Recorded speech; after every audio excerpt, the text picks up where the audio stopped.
সড়ক দুর্ঘটনা ঘটেছে ঠিক এই মাত্রই আমি যখন আসলে কথা বলছি এখন থেকে 3 থেকে 4 মিনিট আগে এই দুর্ঘটনাটি ঘটে। আমার পিছনেই সেই বাসটি রয়েছে, ঠিক আপনি দেখছেন যে সরাসরি এই মুহূর্তে সময়ের যারা দর্শক আমাদের সাথে রয়েছেন তাদেরকে আমরা সরাসরি দেখানোর চেষ্টা করছি। এখন থেকে 4-5 মিনিট আগে অর্থাৎ এখন বাজে সকাল 11:15টার দিকে এই দুর্ঘটনাটি ঘটেছে। বরিশালের উজিরপুর উপজেলার ইসলাদি নামক যে জায়গাটি সেই জায়গাটিতে দুর্ঘটনাটি ঘটেছে এবং বাসটি এটি ঢাকামুখী ছিল, যাত্রী বোঝাই করে যাত্রী নিয়ে যাচ্ছিল ঢাকার উদ্দেশ্যে। আমরা যতটুকু এখন পর্যন্ত জানতে পেরেছি এখন পর্যন্ত উদ্ধার প্রক্রিয়া শুরু হয়নি, ফায়ার সার্ভিস কেবলই আসলো। যাত্রীরা এখানে ছিল যারা তারা আমাদের কাছে যেটি জানিয়েছেন, কেউ কেউ যাত্রীরা জানিয়েছেন যে রাস্তার এক পথচারীকে বাঁচাতে গিয়ে এই সড়ক দুর্ঘটনাটি ঘটে। এক পথচারী ছিল, সেই পথচারী এক নারীকে বাঁচাতে গিয়ে বাসটি দুর্ঘটনার শিকার হয় এবং যাত্রীরা রয়েছে, আমরা যাত্রীরা এখানে যারা রয়েছে, আপনারা তো মনে হয় যাত্রী, এখানে আপনারা কি দেখলেন? যাত্রী বাসটা কি দেখলেন সেখানে? মানে দেখলাম একটা সামনে একটা লোক আসছিল, সামনে সে একটা মহিলা পড়ছে, মহিলাটা ডাইনও জানা পায়াও জানা, যেমন ওই মহিলাটার বাঁচাইতে গিয়ে আমাদের এই গাড়িটাই অবস্থা হচ্ছে।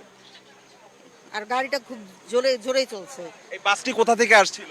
এটা আসছে আপনার ই থেকে নতুল্লাবাদ থেকে। নতুল্লাবাদ থেকে আসছিল। কোথায় যাচ্ছিল বাসটা? ঢাকা। আপনি কি বাসটাতে ছিলেন এখানটাতে? জি। কি দেখেছেন আপনি? সামনে একটা মহিলা দৌড় দিয়েছে, মহিলার জন্য আর কি বাঁচাইতে যায় আর কি এরকম হয়েছে।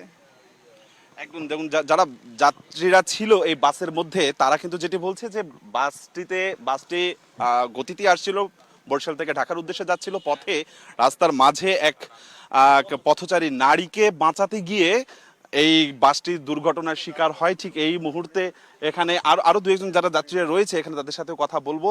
আপনি কোথা থেকে এসেছেন? গাড়িটি কোথা থেকে ছাড়লো? কোথায় যাওয়ার উদ্দেশ্য নিয়ে বেরিয়েছে এবং বিস্তারিত যদি আমাদের একটু জানান।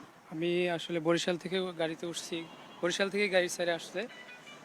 যখন এই মহিলাটা সামনে পড়ছে, গাড়ি 70+ রানিং ছিল, মহিলাটা সামনে পড়ার সাথে সাথেই ড্রাইভার ব্রেক দিছে। তো হঠাৎ হার্ড ব্রেক করার কারণে গাড়ি আর নিয়ন্ত্রণে রাখতে পারে না। তো গাড়ি এইদিকে ওইদিকে দুইবার বাউলানি দেওয়ার পরে গাড়ি আইসা এই খাদে নামাই দিছে। দেখুন, খুব যে বেশি দূর এসেছিল বরিশাল কেন্দ্রীয় নতুল্লাবাদ বাস টার্মিনাল এলাকা থেকে যে বেশি দূর এসেছিল এমনটি নয়। এখানে ফায়ার সার্ভিসের কর্মকর্তারা এসে পৌঁছেছেন। আমরা যারা ফায়ার সার্ভিসের এসেছে তাদের সাথেও কথা বলবো। আমরা সরাসরি সম্প্রচারে রয়েছি। আমরা দেখলাম যে আপনারা কেবল আসলেন, কি দেখলেন এখানটাতে, কি অবস্থা? আমরা আসিয়া ভিতরে আমার লোক পরিদর্শন করছে ভিতরে কেউ আটকে আছে কিনা, কোনো সমস্যা আছে কিনা, কিন্তু তারা আমাদের কোনো এই ধরনের কোনো কিছু ভিতরে পাওয়া যায় নাই। কোনো লোক অ্যাক্সিডেন্টও হয় না এবং কোনো নিহত হয় নাই। সুন্দরভাবে লোকজন নামিয়ে চলে গেছে। মানে কোনো নিহতের সংখ্যা নেই, কিন্তু আহত আছে যারা এখানে? আহতও নাই, কোনো কিছুই নাই, কোনো আহতও নেই না। আমাদের সাথে দু একজন যাত্রীরা কথা বলছিলেন, তারা সামান্য আহত হয়েছেন। এটা সামান্য হইতে পারে, আমরা আসিয়া পাই নাই। আমরা যখন আসছি আমরা দেখলাম যে সবাই ভালো আছে। সবাই বিভিন্ন জনের সাথে কথা বলছি, তারা বলছে যে না, আমাদের কোনো সমস্যা হয়নি। আপনারা কি বাসের চালককে পেয়েছেন? না, চালককে পাইনি। বাসের কোনো চালক নেই এখন পর্যন্ত? না না না। বাসটা কোথা থেকে আসছিল, কোথায়? এটা বরিশাল থেকে ঢাকা যাবে, ওই গোল্ডেন লাইন। আচ্ছা, আপনার বাসটির ভিতরে দেখেছেন যে কোনো হ্যাঁ হ্যাঁ যাত্রী নেই? হ্যাঁ, আমরা ভিতরে আমার লোক এবং আমি নিজে আমরা ঢুকে দেখছি ভিতরে বা কোনো কিছু নাই। তোমরা সামনে যাও। আমরা আরো দুই একজন যাত্রীর সাথে কথা বলবো, যারা এখানে যাত্রীরা রয়েছেন তাদের সাথেও কথা বলবো, যে যারা এখানে রয়েছে তাদের সাথে কথা বলবো। আপনি কি দেখেছেন? আপনার হাতে আমি ব্যাগ দেখতে পাচ্ছি, আপনারা কি বাসের মধ্যে ছিলেন কিনা? ভাই আসলে বলতে কি, আমি হচ্ছে একজন এই যে এখানে যতজন দেখতেছেন ভিকটিমের মতো আমিও একজন যাত্রী। এখন আমার কথা হলো, এই যে আজকে এখানে যেই অ্যাক্সিডেন্টটা হলো, এটার মূল কারণ এখন মাননীয় উপদেষ্টা বা যে প্রধান উপদেষ্টা আছে তার উদ্দেশ্যে আমি বলবো, এই যে ঢাকা বরিশাল একটা হাইওয়ের মতো, এই হাইওয়েতে যদি 3 হুইলার এমনকি ভ্যান এগুলা যদি চলে, তাহলে এই যে হাইওয়েতে যেই বাসগুলা 100 কিলোমিটার বা 80 কিলোমিটার গতিতে চলবে, এগুলা মাঝে মধ্যে যখন এই যে ভ্যানগুলা চলে আসবে, এগুলা নিয়ন্ত্রণ করা, এই যে ভ্যান যদি হুট করে একটা চলে আসে 80 কিলোমিটার গতির একটা বাসের সামনে, তখন যে কোনো ড্রাইভারই হোক, বিশ্বের যে কোনো বড় ড্রাইভারই হোক, তার বাসটাকে কন্ট্রোল করা কিন্তু আসলে খুবই টাফ। তা আমি হচ্ছে এই যে এখানে এখন আমরা যারা আছি, হয়তো যাত্রীরা তেমন কিছু হয় না, আমি হয়তো এই যে হাতে একটু ব্যথা পেয়েছি। এমন হইতে পারতো যে আমি হচ্ছে একদম এই যে E1 সিটে ছিলাম, একদম আমার পাশেই কিন্তু এই যে গাছটা, ঠিক আমার কিন্তু পিছনের সাইডে যে ছিল তার পাশেই পড়ছে। তো এমন হইতে পারতো যে আরেকটু হইলে আমি সেই গাছের সাথে পৃষ্ঠ হইতে পারতাম। মানে অল্পের জন্য জীবনটা রক্ষা পেল। অল্পের জন্য, আসলে অল্পের জন্য বলতে গেলে যে উপর আল্লাহর ইচ্ছা বা ঈশ্বরের ইচ্ছা। আর আরেকটা বিষয় হলো যে একদম তেমন কারোর কিছু হয় নাই বা বাসেরও তেমন কিছু হয় নাই, কিন্তু আরো বেশি কিছু হইতে পারতো। এমন হইতে পারতো যে এই যে পাশে যে গর্ত, সেখানেও এই বাসটা পড়ে যেতে পারতো। এমন হইতে পারতো, আমি তো দেখছি যে ড্রাইভার হচ্ছে বেশ চেষ্টা করছে, সে কয়েকটা ঘুরলা মানে কি বলে এই দিক করে নিয়ন্ত্রণ রাখার জন্য সে অনেক চেষ্টা করছে। তবে ড্রাইভারকে আমি অনেক ধন্যবাদ দিব। আর হচ্ছে এখানে যে আমাদের সর্বোপরি সবার যে সৃষ্টিকর্তা, তার অশেষ কৃপায় আসলে আমরা বেঁচে একদম গেছি। একদম আমরা কিন্তু সাধারণ যাত্রীদের সাথে কথা শুনছিলাম, তারা যে কথাটি বলছে এটি দীর্ঘদিন পর্যন্ত বরিশালে যারা এই পরিবহন সংস্থার সাথে জড়িত তারাও দাবিটি জ্বালিয়ে আসছে যে বরিশাল ঢাকা মহাসড়কটি মূলত এখন 2 লেনের, কিন্তু এটি 6 লেন করার দীর্ঘদিন পর্যন্ত দাবি চলে আসছে।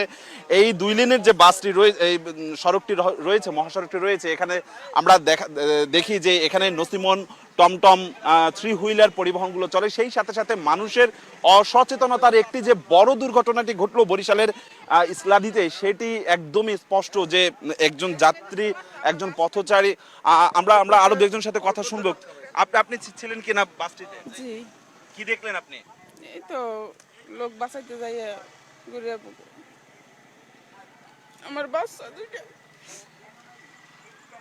এই বাড়ি খেয়েছে, বাড়ি খেয়েছে।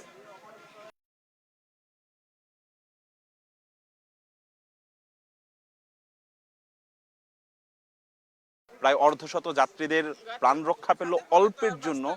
আহত হয়েছে কিছু যাত্রী, কম বেশি অল্প বেশি আহত হয়েছে, তবে নিহত নেই। যাত্রীরা বলছেন যে একটি বড় ধরনের দুর্ঘটনার হাত থেকে কিন্তু বরিশালে আজকে প্রায় অর্ধশত মানুষের জীবনটি রক্ষা পেল।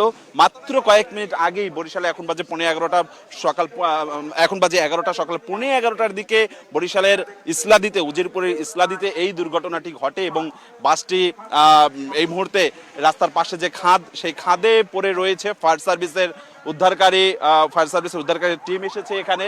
এখানে যারা যাত্রীরা রয়েছে সেই যাত্রীরা অপেক্ষা করছে অন্য আরেকটি বাস আসা মাত্র সেই বাসে অন্য যাত্রীদেরকে তুলে দেওয়া হবে। এবং এই যে মহাসড়কটি রয়েছে, মূলত এই সড়ক দুর্ঘটনার যে কারণ সেটি আমরা যেটি জানতে পারলাম এখন পর্যন্ত, যে এই মহাসড়কে আপনি দেখুন যে রাস্তায় যারা চলাচল করে, এই রাস্তায় কিন্তু মহাসড়ক, কিন্তু রাস্তায় চলাচলের কোনো বিধি কেউ মানছে না, কোনো যাত্রীরা কোনো বিধি মানছে না। রাস্তায় যে যার মতন করে রাস্তা পার হচ্ছে এবং এই মহাসড়কে একটু পরপরে কিন্তু দেখাও যায় যে নসিমন, পরিমন বা 3 হুইলার যেগুলো রয়েছে সেই গাড়িগুলো কিন্তু এখানে চলাচল করে। ঠিক ডান পাশটাতে আমি ছবিটি দেখাতে চাই, ঠিক আমার ডান পাশটাতে দেখুন এটি একটি ভ্যান রয়েছে, এটি ইঞ্জিন চালিত একটি ভ্যান। এমন অসংখ্য 3 হুইলার এখানে টমটম চলাচল করে এবং ফরিদপুরের ভাঙা থেকে কুয়াকাটা পর্যন্ত বরিশালের এই মহাসড়কটি দীর্ঘদিন পর্যন্তই 6 লেন করার দাবি জানানো হচ্ছিল, কিন্তু সেটি এখন পর্যন্ত কাঙ্ক্ষিত হয়নি। এটি গোল্ডেন লাইন একটি বাস, এই গোল্ডেন লাইনটি বরিশাল থেকে ঢাকার উদ্দেশ্যে রওনা হচ্ছিল। পথে বরিশাল কেন্দ্রীয় নতুল্লাবাদ বাস টার্মিনাল এলাকা থেকে ছেড়ে যাবার পথে এখানে ইসলাদি নামক যে জায়গাটি, সেই জায়গাতে কিন্তু এই দুর্ঘটনাটি ঘটে এবং ফায়ার সার্ভিসের সদস্যরা এখানে রয়েছে। এখানে 3 হুইলার যে গাড়িগুলো রয়েছে সেই গাড়িগুলো আমরা আমরা আমরা একটু একটু একটু একটু একটু আমরা আমরা আমরা এই যে ভ্যানগুলো রয়েছে, ভ্যানের সাথে আমরা একটু কথা বলবো। এটা কি মহাসড়ক? হ্যাঁ, এটা মহাসড়ক নাকি আঞ্চলিক সড়ক? মহাসড়ক। মহাসড়ক। এই মহাসড়কে কি এই ভ্যান চালানোর নিয়ম আছে? না, নাই। আপনি কি জানেন সেটা? আছে পাশ দিয়া। পাশ দিয়ে আছে? হ্যাঁ, পাশ দিয়ে। মানে কোন পাশ থেকে আছে? আপনি তো এটা তো মহাসড়ক থেকেই চালিয়ে আসলেন। এটি ঢাকা যার বামে হার, মহাসড়ক। যার বামে হার। আপনি কি দেখেছেন এই একটা দুর্ঘটনা ঘটেছে? দেখছি, এই দুর্ঘটনাগুলো কি জন্য ঘটে আমি হয়তো বলতাম না। বলতে পারেন না আপনি? এই যে 3 হুইলার চালানো সরকার নিষেধাজ্ঞা বলছে, আপনারা তারপরও কেন চালান এখানে? আমরা তো ইন্ডিয়া এইটুতে যাবো, এইটুতে। মানে অল্প অল্প যাবেন। দেখুন একেবারে ছাপোষা মানুষের ছাপোষা কথাবার্তা।